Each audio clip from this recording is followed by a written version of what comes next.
Most people remember the footage: 2 planes, 2 towers, total collapse. Younger viewers today didn't live through that moment, but those who did can still remember exactly where they were when it happened. And here's something that many people still get wrong. They believe that only 2 towers collapsed that day. But that's not true. There were 3. Building 7, which is the focus of this video, was not hit by a plane. Naturally, that raises a major question. If planes supposedly caused the collapse of Building 1 and 2, what caused Building 7 to fall? In my opinion, it was brought down by explosives. But first, let's take a moment to understand the layout of the buildings. Building 1 was the North Tower. Building 2 was the South Tower, and between them was a street. Directly across that street stood Building 7. On September 11th, Building 7 also collapsed. But there was very little media coverage at the time. One of the few who did report on it was the BBC. But here's where it gets bizarre. The BBC reported the collapse of Building 7 at 5:00 p.m. The building, however, didn't fall until 5:20 p.m. That means the collapse was reported 20 minutes early. That's not just strange. That's impossible. Historians have a basic rule. First, the event happens, then you report it. In the footage, you can see Jane Stanley standing in front of the New York skyline. Building 7 is still visible behind her on the right.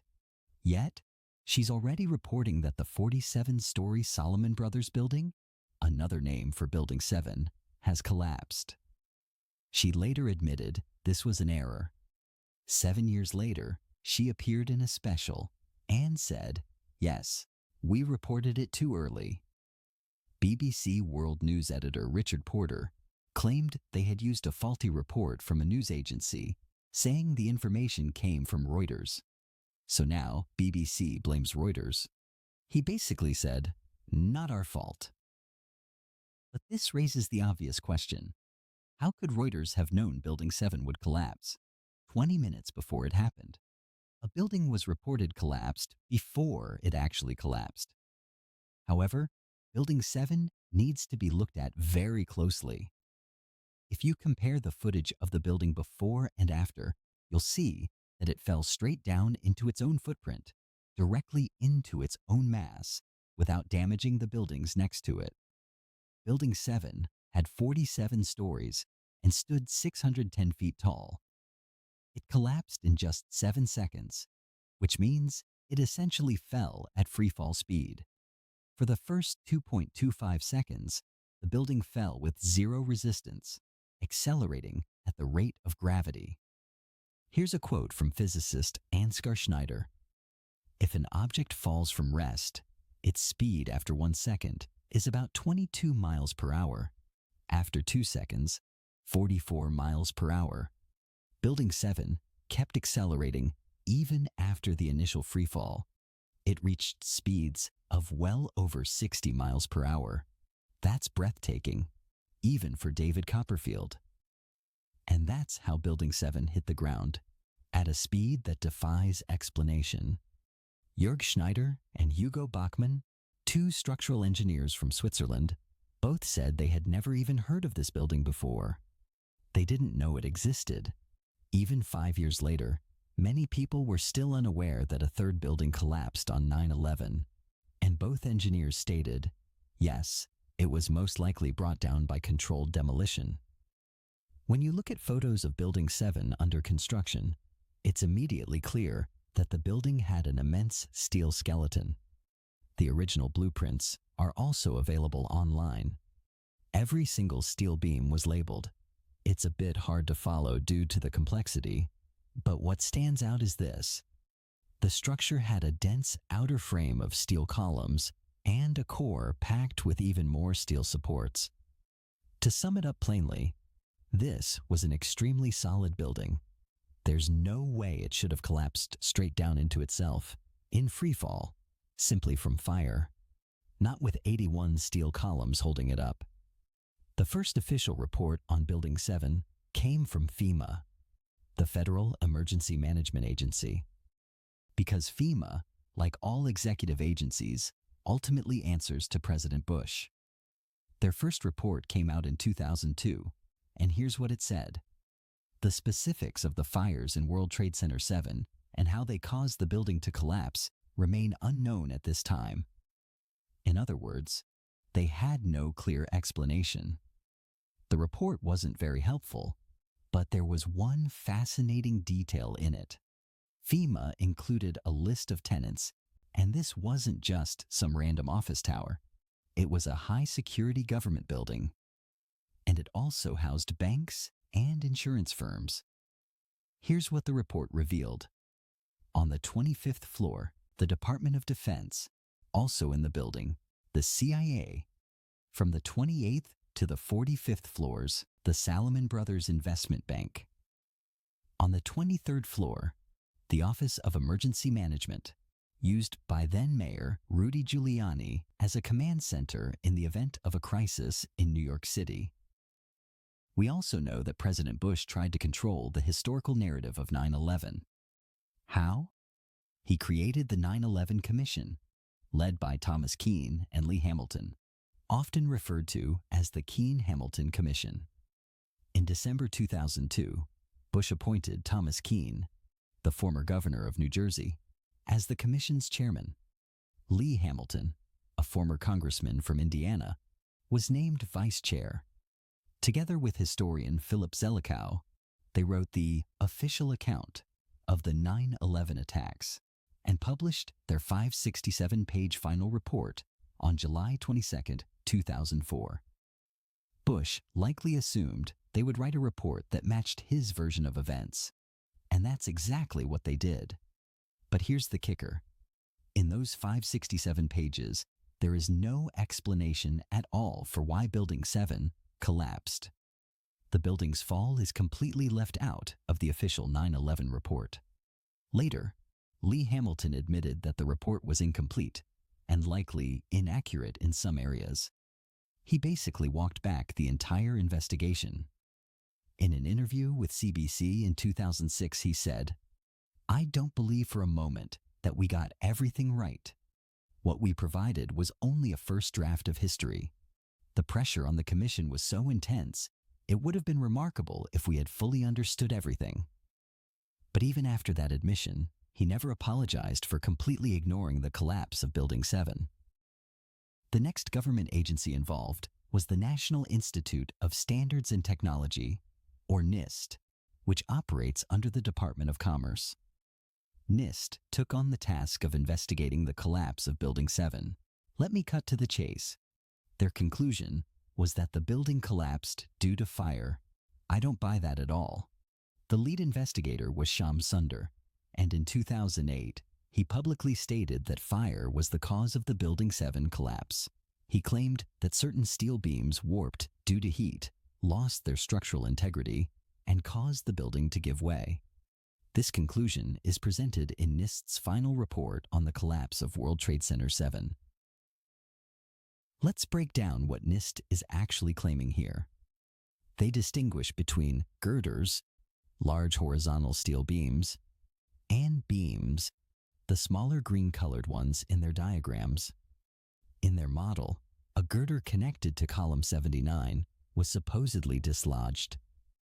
According to NIST, the green beams expanded due to heat, pushing the gray girder off its seat on column 79.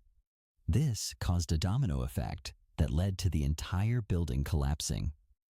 The New York Times summed it up like this: a horizontal steel girder on the 13th floor expanded so much from fire that it slipped off its support on column 79. The Times ran a piece describing the collapse as the fiery end of a skyscraper. If you dig into the article, it explains that the fires weren't hot enough to melt steel, but experts said the beams expanded enough to cause structural failure. The story goes like this: the 13th floor, made of concrete, collapsed onto the 12th, triggering a progressive collapse downward. This, they say, left column 79 unsupported over 8 floors, causing it to buckle. Then, supposedly, column 80 and column 81 failed too. In total, there were 81 vertical columns. But the report starts with just 3 and somehow concludes that they all gave way simultaneously. That, they claim, is what caused the building to fully collapse at 5:20 p.m. In my opinion, complete nonsense. Even if you accept this theory for a moment, if one column becomes unstable, there are still 80 others. Most of them weren't even near the fires. It just doesn't hold up. The entire explanation that NISTA laid out feels completely implausible. And I'm not the only one who thinks that. Family members of 9/11 victims have spoken out publicly, saying, "What the New York Times is doing here is disgraceful. They should be honest with the public." They asked, why is the New York Times lying about 9/11? On November 30th, 2021, a giant poster was placed on a building next to the New York Times headquarters in New York City. It featured the parents of 9/11 victims, Jeff Campbell and Bobby McIlvaine, asking, "Why won't the New York Times tell the truth about 9/11? In the documentary, The Unspeakable, Jeff's mother Maureen and Bobby's father Bob explain that there has never been an honest investigation into the attacks of September 11th, 2001. Let's go back once more to NIST's core claim. According to their report, column 79 lost support when the girder allegedly slipped away. They then presented a computer model, led again by Shams Sunder, which showed entire floors collapsing inside Building 7. But that's just a simulation. You can make a computer model show anything if you design it that way. In the animation, he points to column 79, saying it had lost all support, and we're shown that all the floors underneath are already gone. Their summary. The buckling failure of column 79 between floors 5 and 14 was the initiating event that led to the global collapse of Building 7. But is that true? Is that what really happened? Or are we being deliberately misled? The first major problem is this. Yes, there were fires inside Building 7, but they were relatively small. And if small fires like these are enough to bring down a steel-framed skyscraper, then we have a much bigger problem. Then came Professor Leroy Hulsey, a structural engineering expert from the University of Alaska, a courageous and honest man. He took a close look at the case and stated clearly, Building 7 was not brought down by fire. Technically, he said, that's just not possible. The NIST computer model is, according to him, deeply flawed. Another American, Peter Michael Ketchum, a mathematician, had worked at NIST from 1997 to 2011, right through the period when the Building 7 study was produced. He didn't contribute directly to the report, but he knew the culture inside NIST, a place filled with mathematicians and engineers known for their precision. And yet, he was deeply disappointed in what NIST released on Building 7. So much so that he became a whistleblower. He went public saying, I worked at NIST for 14 years. I wasn't part of the Building 7 investigation, but something is seriously wrong with this report. Nothing about it adds up. So now we have to ask ourselves, what really happened here? One person who dug even deeper was physicist Ansgar Schneider. He pointed to a bachelor's thesis written by a student at the University of Applied Sciences in Stuttgart. Yes, a college student around 23 or 25 years old ran a simulation and proved that what the Americans were claiming just didn't hold up. If a student can demonstrate that the official story is flawed, then more people should be able to see that something is seriously off. Schneider explained, Tim Schall, during his bachelor thesis at the University of Applied Sciences in Stuttgart, created a model replicating the collapse scenario described by NIST. His results contradict NIST's claim that the beam slipped off its seat. He found that while the bolt connections might fail under the assumed stress, the beam remains wedged against the side plates of the column and cannot slide off. NIST's simulation completely ignored the overlap of the side plates. A student in Stuttgart saw what anyone could see, if they wanted to see it. The beam in question is labeled A2001, a name easy to remember, given the year of the 9/11 attacks. That beam could not have slid off column 79 because column 79 has side plates, and the beam gets jammed against them. And if the beam can't slip off, then the column was never unsupported. If the column wasn't unsupported, it couldn't have buckled. If it didn't buckle, then the other columns wouldn't buckle either. In short, what NIST described simply could not have happened. Later, the University of Alaska, under Professor Leroy Hulsey, conducted a multi-year study funded by the group Architects and Engineers for 9/11 Truth. Ansgar Schneider noted, the University of Alaska's extensive study by Leroy Hulsey confirms that the side plates prevent beam A2001 from slipping off its seat. They even tested what would happen if you shortened the side plates. The result was still the same. The beam stays in place. It doesn't fall. So when you take a closer look, it becomes clear. The whole story that Building 7 collapsed due to fire is a lie. And what shocks me most is how few people are actually paying attention. Let me be crystal clear. Here's the image again. Let's look at this horizontal girder. This is NIST's own data. The girder A2001 is supposedly pushed off its seat at column 79 by nearby beams that expanded due to heat. NIST shows a blue arrow, representing the force. That arrow represents the force that was supposedly applied to the girder, causing it to slide.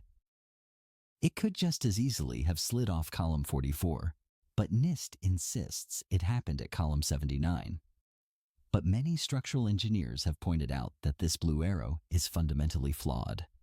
Why? Because when steel beams expand from heat, they don't just expand inward, they also expand outward. But what's on the outside of the building? Not another beam, just glass, and then air. So the expansion would mostly push outward, not inward, meaning that only a portion of the force would have acted on girder A2001. The second key point is this. The steel girder didn't just slide off its seat, it got wedged against the side plate. And that's the real solution to the Building 7 collapse mystery. That's the proof we were lied to. There's a technical diagram that explains it well. The blue shape represents column 79, shown from a top-down view. You can clearly see a side plate attached to it. Now, when girder A2001 expands from heat, as steel naturally does, it doesn't fall away from the column. It doesn't drop. It gets caught on the side plate. It just sticks there. And that's the part no one wants to talk about. Because once you understand this, you have to admit, we were lied to about Building 7. Yes, it's a painful realization. But at some point you have to face it. Dismissing every question as a conspiracy theory is not an adult response. Mature thinking means dealing with facts, not fear. In the United States, more than 3,600 architects and engineers have joined forces to demand a new investigation. They're part of an organization called Architects and Engineers for 9/11 Truth. One of them is American architect Daniel Barnum, who said, "The facts about Building 7, which NIST chose to ignore, strongly point to controlled demolition." So don't let anyone tell you no one in the U.S. cares. Thousands of qualified experts are saying, this is not acceptable. We want answers from the government. And what has the government said in response? Nothing. After Bush, Obama didn't talk about it. Then came Trump. He didn't touch it either. Now we have Joe Biden, also avoiding the topic completely. Even back in 2014, the president of the architecture group, Richard Gage, said, "We are more than 2,200 architects and engineers demanding a new investigation into 9/11. He added, Building 7 collapsed like a rock in freefall, symmetrically. The cause cannot be office fires, even though NIST claims otherwise. For that to happen, all 81 columns would have had to fail at the exact same moment. And I agree completely. The building collapsed in 7 seconds, with the first 2 seconds being absolute free fall. That's not a fire collapse. That's a controlled demolition. And there were very good reasons to bring that building down, and even better reasons to lie about it, especially considering that the CIA and Department of Defense were tenants in the building. Anyone can connect the dots. One thing is absolutely clear. This wasn't meant for the public to understand, and maybe it never will be.